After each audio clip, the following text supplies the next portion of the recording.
International concerns mounting as the U.S. warns of more strikes on Venezuela. President Nicolás Maduro, or rather the ousted president, and his wife taken captive on the weekend in an overnight raid that reportedly killed around 80 people. But critics voicing concern over the legality of the U.S. operation, with condemnation in some quarters over the seizure of Mr. Maduro. UN Chief António Guterres says the operation sets a dangerous precedent, with the Security Council convening for an emergency meeting tonight. Venezuela's neighbour, Colombia, slamming U.S. action as an assault to sovereignty. Outrage expressed as well from China, Russia and Iran, which have long-standing ties with the Maduro government. 美方行径明显违反国际法和国际关系基本准则，违反联合国宪章宗旨和原则。中方呼吁美方确保马杜罗总统夫妇人身安全，立即释放马杜罗总统和夫人，停止颠覆委内瑞拉政权，通过对话谈判解决问题。 More muted response from American allies. The European Union says respecting the will of Venezuelans is the only way to restore democracy. Several South American nations, including Brazil and Colombia, have rejected any outside bid to control Venezuela after President Trump declared the U.S. will run the country. Venezuela has installed an acting leader in the absence of President Maduro, awaiting trial in New York on drug trafficking charges. Interim President Delcy Rodriguez says the country is committed to peace, imploring the U.S. government to collaborate with the government in Caracas. Jagruti Dave is covering the story for CNN, and she joins us live from Washington, D.C. Jagruti, uncertainty despite the interim leader over who exactly is running Venezuela. With an acting leader in place, what is Washington's next course of action?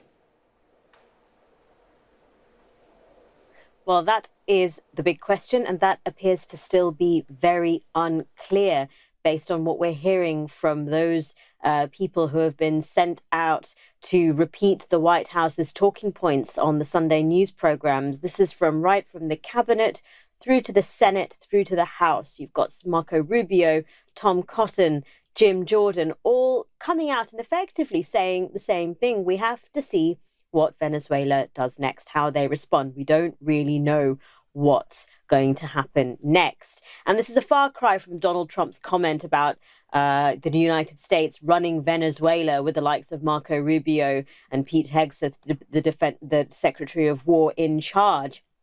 Now, Maduro's team is still in place. As you mentioned, Delcy Rodriguez has been sworn in as interim president, and she, over the weekend said that, defended Venezuela from any further imposition. But she's also been trying to talk about how her people need dialogue, not war. And this is very different again to what Donald Trump has been saying, suggesting that, if Delcy Rodriguez does not play ball with Washington's aims, for example, with access to oil, then she could face a far worse fate than Maduro. Now, the United States is going to have to act fast. We know there's a lot of precedent for things that could go wrong when there's a power vacuum involved with a US-led transition. And the White House is also having to once again defend itself against accusations of an illegal operation abroad.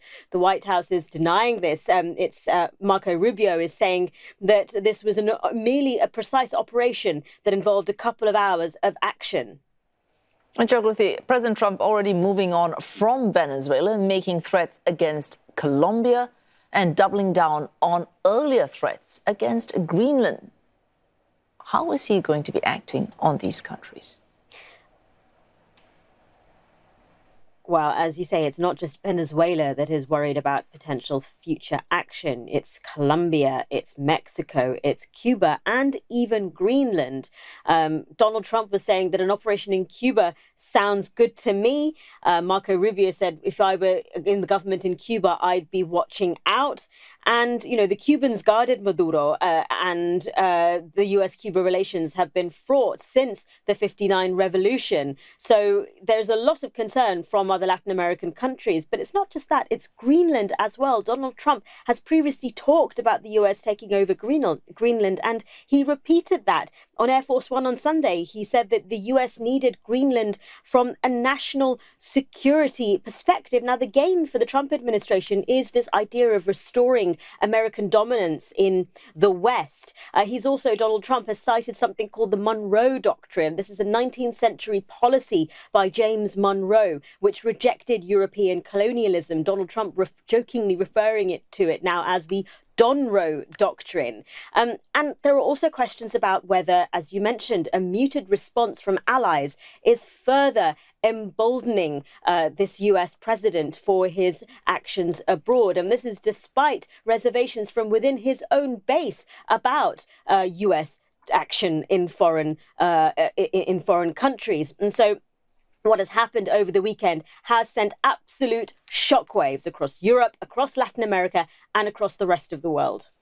Thanks. Jagruti Dave there reporting live for CNA from Washington, D.C.